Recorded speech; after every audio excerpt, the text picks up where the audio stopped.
It's a mean age. But it is going to be a beautiful future as long as we don't f*** it up. I'm Brian McWilliams, and this is Mean Age Daydream, where I bring you unfiltered comedy, criticism, philosophy, and politics with a Mean Age Daydream.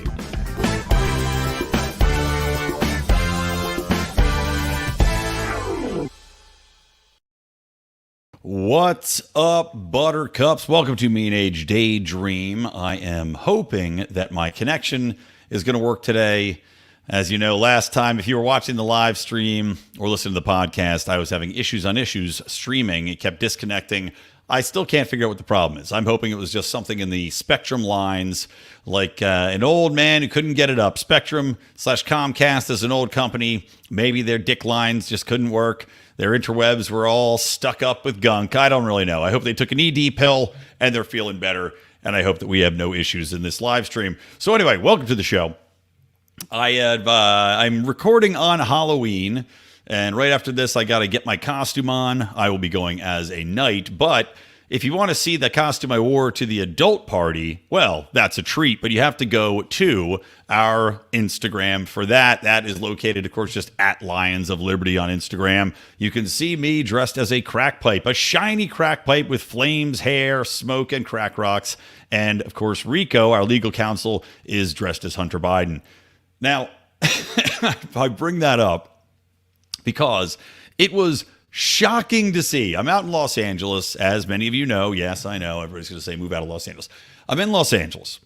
Now, I went as Hunter Biden in his crack pipe, right? Our group costume or our team costume, because number one, it's hilarious. Number two, nobody would think to do it. And I like to do something creative. I don't like to do the generic, everybody's going to do the same costume thing. And I figure, all right, Hunter's back in the news. You know, he left that cocaine in the White House. He's busy negotiating with his settlements to try to get out of going to prison for these tax dodges and now his gun case. It's a good time to be Hunter again. So we go out. We go out to a local bar full of adults. Politically minded adults, mind you, people that are in tune with what's going on in politics. And of course, nobody knows who we are. Now, I'm not surprised. I look like Heat Miser from the old Rudolph the Red-Nosed Reindeer cartoons or stop action that happened there. You know, back in the 70s, Heat Meisterburger. So I kind of look like that on my own. But people are looking at Rico dressed as Hunter. And they have no idea who he is. They can't figure it out. And we go look at it. Okay, I'm a crack pipe. That's Hunter Biden, right? It's like a famous picture of him in a jean jacket, no shirt on, with a cigarette dangling out of his mouth. And we go, okay, here. We brought something knowing that this might happen. Here's a clue. We made a laptop that says crack book, like MacBook, crack book on it with a crack pipe. He opens up the crack book, and there's a picture of him, right, of Hunter Biden, sitting there with a cigarette dangling out of his mouth and posing with two Asian prostitutes. A picture that I thought everybody had seen, or at least known about. The looks of shock and awe from people that just went, I don't know, I've never seen that. I have no idea what you're talking about. Hunter fucking Biden. God, I cursed the beginning now. It's going to kill our algorithm. Hunter Biden. The vice president's son, the former vice president, now president's son, who has been in so much trouble. Hey, Kyle Madovic's watching. What's up, Kyle? So Hunter Biden, who is, I thought world famous at this point. These people have no idea about the laptop, about the pictures, about anything. And my mind was blown. I mean, I guess it shouldn't have been because I live in Los Angeles, but to not know anything, it shows you just how effective the media blackout of Hunter Biden, of the laptop, getting it deplatformed from Facebook, from Twitter. A lot of these people are older. They're on Facebook all the time. It's annoying because that's where people invite people like me to events now. It's on Facebook. And I have to check it to see if I'm invited to things. So these people, because that story had been blacklisted from Twitter, from Instagram, from Facebook, they had no clue. Not only that, but of course, a lot of these people are watching MSNBC or just general news coverage, which also glanced over because remember, we were told it was disinformation. And to the point where a former CIA head, and I'm blanking on his name, I brought him up, begins with a P, but pancetta? Delicious. Even the CIA heads are still insisting that this was Russian disinformation. Now, Hunter, of course, has said this is my laptop. He's actually in a lawsuit, even though he said it's his laptop, he's in a lawsuit suing Giuliani and I think the owner of the laptop repair place for a breach of confidentiality and fraud or whatever else. But in the lawsuit about this, it says that they still don't acknowledge it was his laptop. How can you sue somebody over a laptop with all of your personal information on it? How would they ever get it and not say it's your laptop? But regardless, the fact that all these people in Los Angeles had no clue what Hunter Biden, what these pictures were about, the entire context of what the laptop had on it, shows you how effective the media blackout was. It shows you where we are as a society and why the divisiveness we experience is from a simple matter of living in two worlds. These people do not live in the same reality. It happened during COVID. You still see people out there, COVIDiots, wearing their masks outside. I saw just recently Jermaine Clement, who is an unbelievably talented actor, writer, musician, right? Jermaine from Flight of the Conchords. You've seen him he was the shiny crab in Moana. Very funny actor. Was just tweeting out how he was so unbelievably grateful that the island of New Zealand had taken its steps for COVID lockdowns and made people get the vaccine and had shuttered people in their houses and did their lockdowns and saying, well, it could have been much worse. That's not a good New Zealand accent. I don't even know what accent that was. He was saying it could have been much worse. And I replied, I was like, you're a fucking moron. What are you talking about? No, let's not forget Jacinda Ardern, who's the PM of New Zealand during this, locking people out, shuttering their businesses, completely destroying their economy, because every time one person got sick, they'd shut the entire island down. She has been ousted. So the broader population understands that what she did was not effective, was stupid, and for a disease where now, I thought all of us know, you've got people on apology tours on Bill Maher, some New York NYU professor, saying that we need that COVID forgiveness, right? Because these people just didn't know at the time, right? And to which we reply, hell no. But I thought the broader population worldwide understood that this was a mistake, that lockdowns were a mistake. The New Yorker just had a big article about how lockdowns were a giant experiment that failed. And yet you have Jermaine Clement, very popular actor and writer from New Zealand, tweeting about how effective it was, despite the fact that the prime minister was removed for this specific reason. It shows you the divide. People are so easily siloed now that it's just impossible to reach them because facts, figures, reality don't matter. This is why I've said a long time, we live in a post-reality world, which is why what I'm doing with the Libertarian Party, in part, is working on messaging that can get through a post-reality world, aka not selling a simple black and white set of statistics anymore because they don't work. They don't work. They're not effective. People don't understand it or believe it. Instead, selling a different version of reality that goes beyond stats and figures and into a realm of belief and of faith. But more on that later. So anyway, that was my Halloween experience. I thought it was fairly interesting. All right, moving on. I'm going to see how long I go on this. Probably about another half hour because I said I got to go trick-or-treating tonight. So funny thing on Halloween I want to talk about.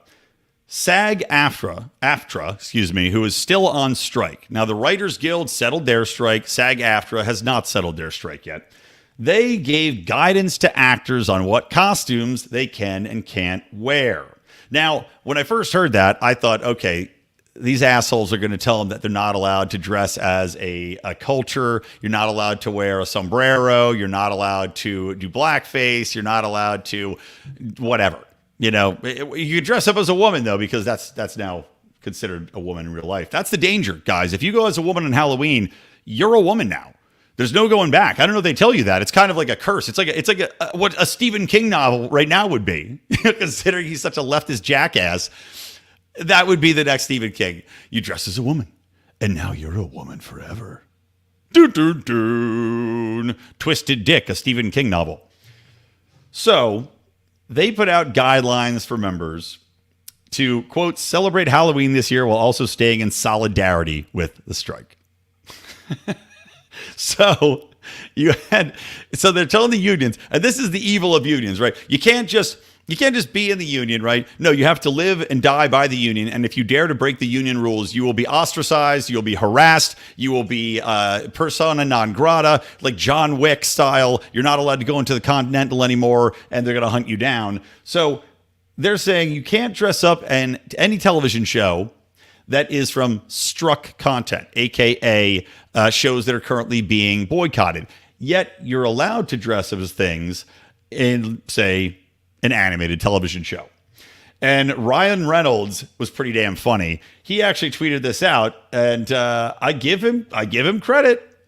He says, "I look forward to screaming scab at my 8-year-old all night. She's not in the union, but she needs to learn." Now, I don't know. I'm sure Ryan Reynolds is standing in solidarity, but that was pretty funny because it's so stupid. This is what getting in this unionist mentality, this all-encompassing win or lose, our team or their team mentality is. You get rid of the gray areas. You get rid of common sense areas. You get rid of critical thinking. A critical thinker would go, what does it matter if you wear a costume from a quote-unquote struck show that you happen to enjoy or that people are going to recognize it? Who cares? Do they honestly think that is going to in any way impact negotiations? If anything, dressing as a character from a struck show would remind people that that show is on strike. And in turn, maybe they go, you know what? I really want that show to come back. I'm angry you aren't on that show or that show's not being produced right now. They need to end this strike. What is the problem here? Right? That's what wearing a costume from a struck show would do for an actor. But instead, they're telling them not to wear a costume from any struck shows. And somehow this is going to be making a statement? No one would even have thought about it. The only thing people are thinking about now in regards to this stupid statement from SAG telling them that they can't wear certain costumes is how asinine it is, how childish it is. This is juvenile buffoonery. And apparently these are the people that are going to be leading the negotiations. This makes me root for the studios. The studios, while making terrible content, and we're going to talk about the South Park Kathleen Kennedy takedown in just a second. The studios, while making awful content, at least aren't telling me that I can't dress as their characters on Halloween because they happen to be in negotiations. God, it's fucking stupid. Oh, yeah, you can dress as generic characters, by the way, like a ghost or a zombie. Unbelievable. Let's use our collective power to send a loud and clear message to our struck employers that we will not promote their content without a fair contract. Okay. Fucking stupid. All right, so before I tell you about Kathleen Kennedy and South Park, hopefully you guys have seen it, I do want to remind you, we have a wonderful Lions of Liberty support system here to fund our alcoholism, my wonderful drug abuse. No, just kidding. But you can help us out. And it does mean a lot for people that are paying to listen to some of our bonus content or just because you like us. If you like what you're hearing, hey, we believe in free markets. You want to support what you believe in, right? So you can go to patreon.com/Lions of Liberty or lionsofliberty.locals.com. You get my good morning fuckhead rants. You can get our secrets, lies, and cover-ups, which, by the way, I'll tease this one. I think we're going to be talking about it on the next show. And I might even bring Mark Claire back on to talk about it because I know this. I found out about it because he posted a video or shared a video from a guy talking about the Malaysian flight. And there's this video that's going around, which supposedly is showing 3 orbs circling a plane, and the plane just flat out disappears. And he gives all this rationale about how this is possible, scientifically possible through wormhole technology and yada, yada, yada. And how the video can't be debunked. They've had experts do it. Now, I don't know if this is true or not. We'll get into it on Secrets, Lies, and Cover-Ups. And of course, the last one we did was fantastic on our bonus Secrets, Lies, and Cover-Up show, only available to our paying members. We talked about the report from Iron Mountain, which of course laid out all these plans that have come to fruition now. It was done back in the 70s, laying out how climate change was going to be leading the way, how divisiveness and control and pitting people against each other was how to control the population, how war is necessary for nations to survive, and thus you always have to have a state of war, and here are solutions to not having a real war that you can put into place. Check it out, guys. It would really help us out. It also pays for us to go to all the events we like to go to. All right, anyway. So back to Kathleen Kennedy. So South Park did I don't know what you call it, an extra long episode, a mini movie. It's kind of like the old shows, like it's not Paramount Plus or Max. It's kind of like the old, I don't know what they call them, like minisodes, whatever it is. But it's about a 50-minute long episode called Enter the Panderverse, I think. South Park, the Panderverse. And it focused solely on ripping Disney a new asshole under the leadership of Kathleen Kennedy. Now, Kathleen Kennedy took over. She was pivotal in getting George Lucas to sell the Star Wars franchise. George Lucas foolishly thought she would be a good watchman over that, and he has been catastrophically wrong, because all Kathleen Kennedy has done, and is on record as saying the Force is female, is swap out characters that were male for females, emasculate beloved heroes like Luke Skywalker, like Han Solo, like Indiana Jones, and you name it, she's taken him out. She destroyed Willow so badly they had to pull it off of their streaming service to take as a tax loss. She destroyed that beloved franchise. She's a monster. She's an incompetent monster. And what she has done is not only to attack the men, right? Because, screw the patriarchy. Yeah, women are being held down, right? Even though women are now, the wage gap is by far bullshit. Women make more money than men if you take out the amount of time that they take off to choose various different careers or take time off for raising family, etc. But I digress. It's all about fighting the patriarchy, right? Which is why the new Marvels movie is so unbelievably terrible that it's been delayed 8 times, and it's probably going to be a box office bomb, because nobody wants to watch this shit that's just patriarchy blasting, female rah-rah-rahing, and also race swapping, right? Every character, as South Park points out, in every Disney film is how would they call it? A woman of diversity, or of diverse backgrounds. So in the episode, they have the South Park characters swapped out with women of diverse backgrounds, talking about the typical shit you'd see in Disney movies, the patriarchy and how they're kept down and how men are doing whatever. What's funny in this is that Cartman, of course, is Cartman's an interesting character in South Park, right? Because Cartman plays a dual role of being the voice of reason and also the voice of, I'd say, absurdity, of voicing the most racial, despicable aspects of society, but also functioning as a voice of reason and truth half the time. So he's a very fascinating character.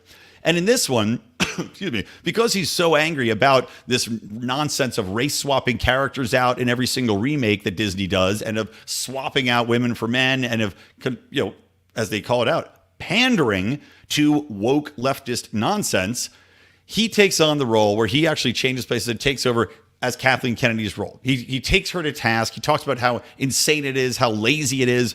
And Kathleen Kennedy has a role in this, not the real one, of course, but a voiceover, talking about how they were given an opportunity when she took over. They found this stone, the Pander stone, and they used it over and over and over again because it was easy and they're lazy. And that really hit at the core of what this is. Instead of writing new content, all Disney does is remake old content that people really enjoy, flipping races, flipping sexes, attacking the patriarchy. Remember, they changed Little Mermaid, not only the race, but they changed Little Mermaid so that the prince no longer, helps her out. No, she's a strong woman. She doesn't need his help at the end.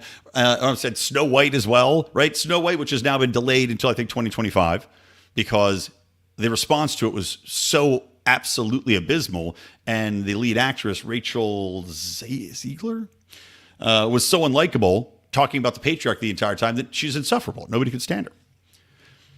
So Kathleen Kennedy took the easy way out. Instead of creating new content that people would enjoy, she simply mined old content. If you look at the 3 Star Wars movies that were made most recently, aka, I guess, what are they, 7, 8, and 9, right? I think is the count. They were just remakes of the first 3, almost beat for beat, of A New Hope, Empire Strikes Back, and then the last one, I guess, was probably a departure from Jedi, but still lazy writing and swapping these characters out. They're still pushing forward with a movie about Rey, a character who I find to be utterly boring, utterly uninteresting, the star of the latest 3 films of the Star Wars universe. And it is lazy. It's the easy way out. It's not only lazy in content creation, it's not only lazy in intellectual property mining, but it's lazy in that it leans into the stupidest, most lowest common denominator left thought processes that are running through your mainstream media, your academia, and yet she thinks that somehow these are going to be hits. Now, Disney's stock price is absolutely cratered. I mean, it keeps going down, down, down because nobody's watching the films. Nobody wants to subscribe to Disney Plus unless you're like me and you have a small kid where it's just, you've got all the hub there, but I don't let my kid watch the new Disney stuff. I watch it first. And you know what? Most of the time, it's pushing woke ideology that I don't want. I don't think's appropriate. So I put on old stuff. We watch the older Disney cartoons. We watch the old Disney series that aren't simply about indoctrination. I just want to see a story told well. So South Park really has stepped up their game. I love that they are still completely uninhibited. And granted, they've got fuck you money out the ass. And they also, I should have worn my Casa Bonita shirt. They relaunched Casa Bonita. But I love that they have taken Disney to task, that this entire movement to task of simply thinking, well, we need to relaunch shows with different races and bash men in them. And that somehow is going to change the cultural zeitgeist of this nation, instead of just be the blatant pandering bullshit that we all know it is. Okay, rant over on that. Let's move on, shall we? Let's move on. Okay, so couple more things I want to talk about here. I want to talk about, let's take a quick break to show Gavin Newsom. So Gavin Newsom, as you know, I despise. I think he's one of the biggest pieces of human garbage ever to walk the face of the earth. He was meeting with Xi Jinping, and I had joked that unless he's meeting with him to offer to send our rampant armies of homeless and violent youth thug groups over to China for the re-education camps, I don't understand what the point of him meeting with Xi Jinping is. Now, I do know that China and California have had very strong economic ties. I know this because I used to represent the Chinese embassy. I know.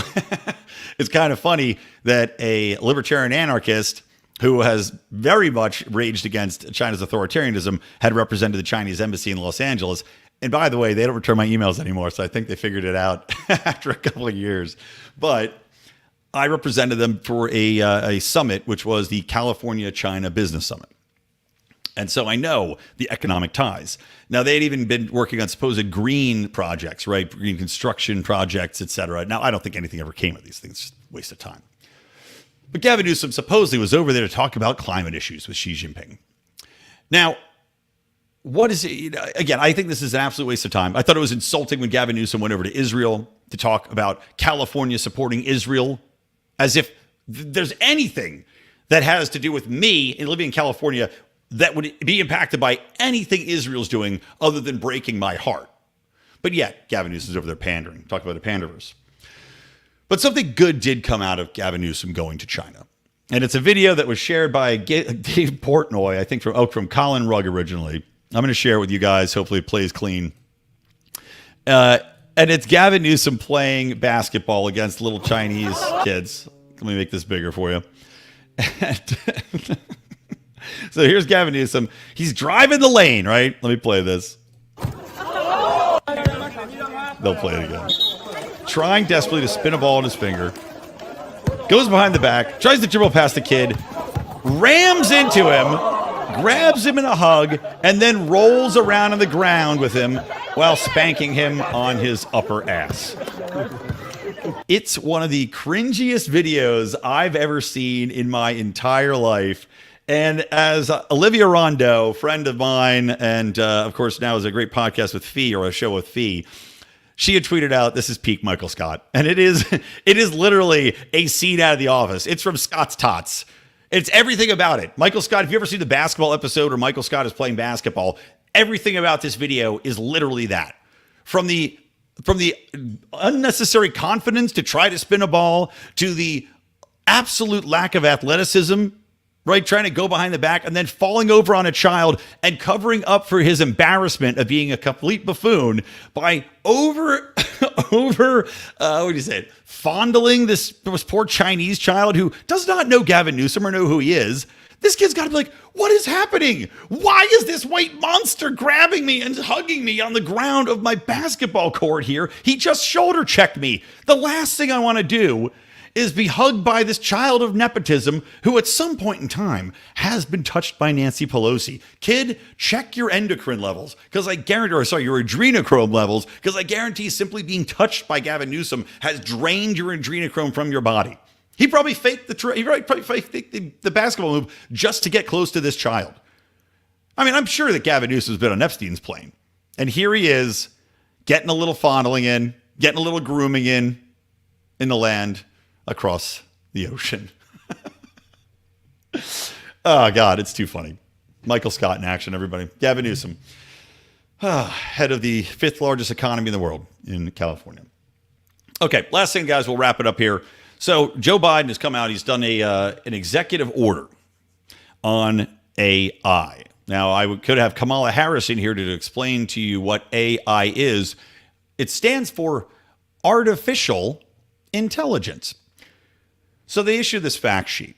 Now, if you go to Libertarian Party Twitter, of course, Angela McArdle did a nice breakdown of this that we posted on Twitter, and I'd sent out to people. And, if you have a podcast out there that wants to get into Angela's thoughts on this ridiculous executive order and the utter expansion of regulatory state over a exploding technological, what could be a nuclear holocaust for the population of the human race, or it could be a great savior, a.k.a.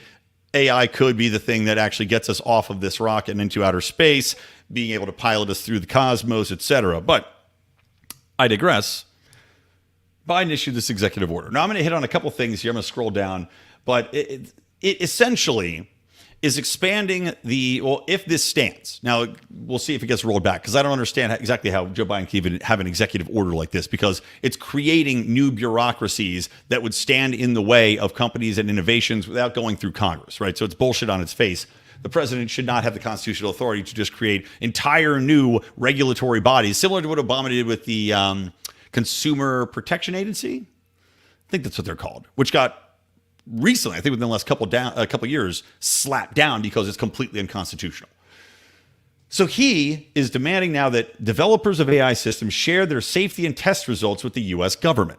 So now, if you're developing AI, you are going to be, in accordance with the Defense Production Act, okay? So, of course, the war state now mandates this be shared. But you have to share any safety tests, any information with the government. So that, imagine that hurdle now you have to go through. The government's now going to be looking over your shoulder at every point in time and may step in at any point in time and tell you, well, this isn't safe.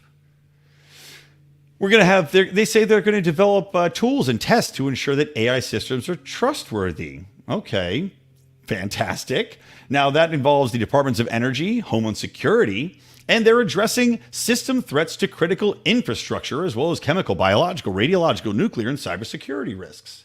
Oh, okay. So they're essentially going to say, you have to run everything you do with AI by us, and if it's a risk to national security, well, then what's the option there? Are they going to shut you down? Are they going to take your tech? I would say the secondary option is probably what would happen.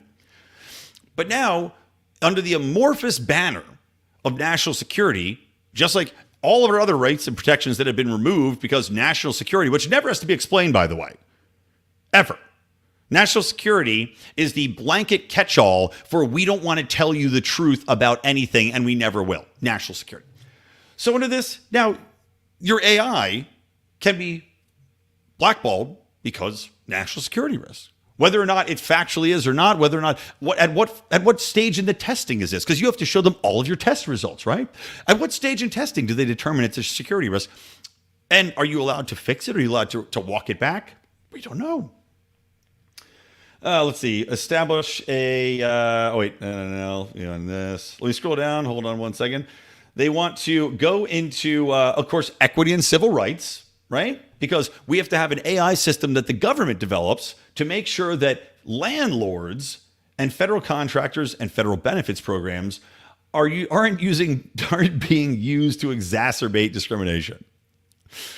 I would like to see the AI program that's been written specifically with like, screw Indian Americans. We're going to make sure that our AI filters them out. Like, it's so stupid to propose it, but yet they have to put something in here on equity and diversity, right? Because of the Democrats. And everything has to involve intersectionality and this race-baiting nonsense at some point in time. Next, they have a ridiculous statement, and this is the one that really pissed me off, I think, more than anything. I'll probably wrap it up at this, actually. Supporting workers, right? This is the supporting workers section. AI is changing America's jobs and workplaces, offering both the promise of improved productivity, but also the dangers of increased workplace surveillance, bias, and job displacement. To mitigate these risks, support workers' ability to bargain collectively, and invest in workforce training and development that's accessible to all, the president directs the following actions. Develop principles and best practices to mitigate the harms and maximize benefits of AI for workers. Address job displacement, labor standards, workplace equity, health, safety, and data collection. These principles and practices will benefit workers by providing guidance to prevent employers from undercompensating workers, evaluating job applications unfairly, or impinging on workers' ability to organize. So they are kowtowing to unions in every fucking way here. This is a, let me blow you a kiss, you unionist fuckbags. And I'm going to make sure with my executive order, well, we're going to get in there and make sure that you guys aren't getting underpaid because AI is doing your job, or a job which should be paid far less because AI is essentially taking it over, right? Which is how the market works. Guess what? That's how technology works. Every single industry has been impacted by technology. I work in public relations. That's been taken over partially by AI. You can have it generate press releases, at least for templates now. Guess what? I'm on a podcast right now. Guess what's been taken over by AI? Auto-generating clips from podcasts, auto-translating clips from podcasts, auto-transcribing clips. This is how technology works. It's okay. So should there be a fucking podcast camera workers union to prohibit us from having AI tech that autofocuses my camera here because the poor camera operators need work? That's what this jackass is doing in this executive order. At least he's attempting to do. And of course, they want to produce a report on AI's potential labor market impacts, a study and identify options for strengthening federal support for workers facing labor disruptions, including from AI. There it is. We're going to fund a report, which I'm sure will be 100% trustworthy, right? Because reports coming from clearly politicized Democratic groups, Democrat operative groups, which I'm sure they'll outsource to only the finest activist organizations working with hand in hand with labor unions, they're going to give us a report which will be absolutely credible, talking about the threats to labor that AI creates.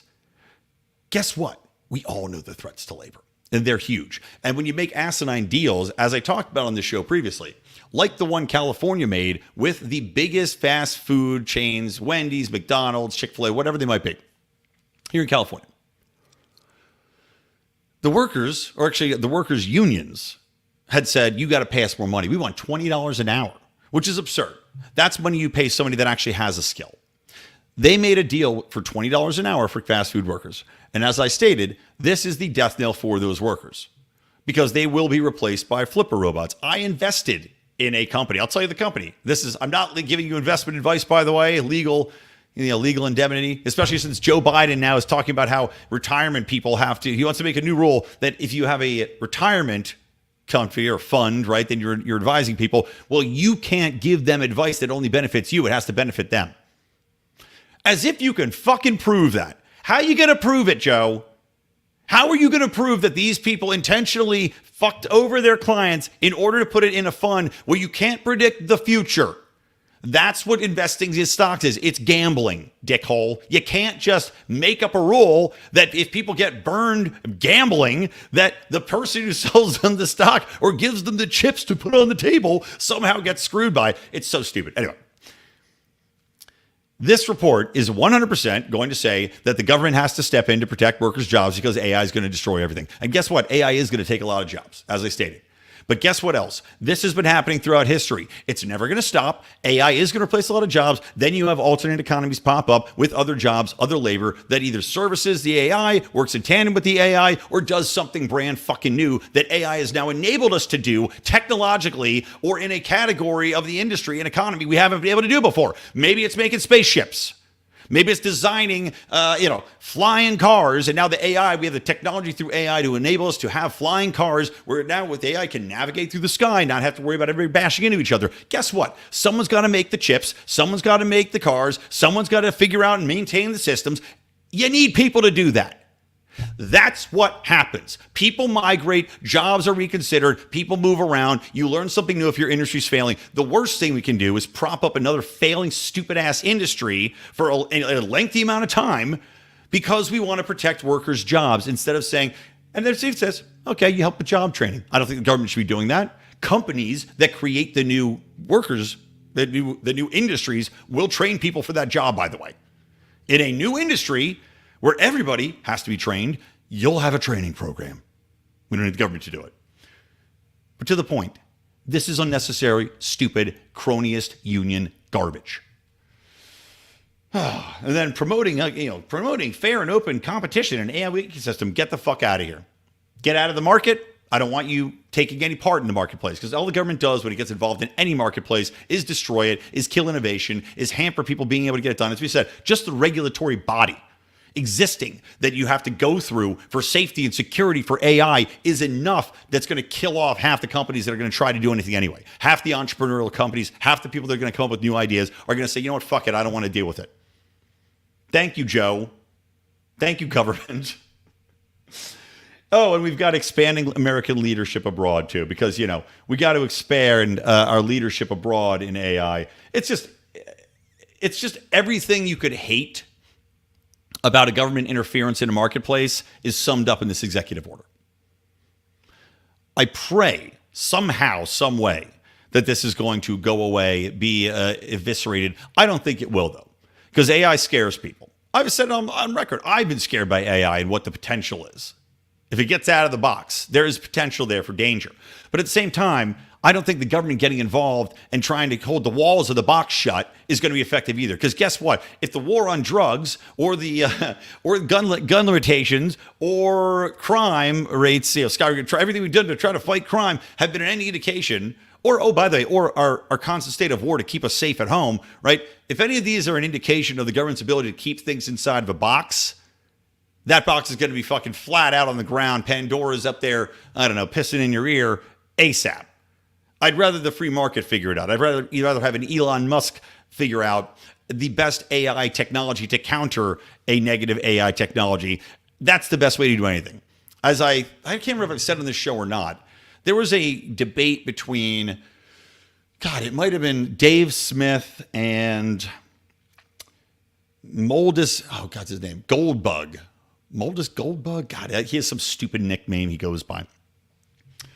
But Goldbug was arguing that somehow that, there's no way that if you've got these different forces, pulling on everything and you don't have government intervention there to stop it from falling over, that someone's going to win. It's going to be pulled over.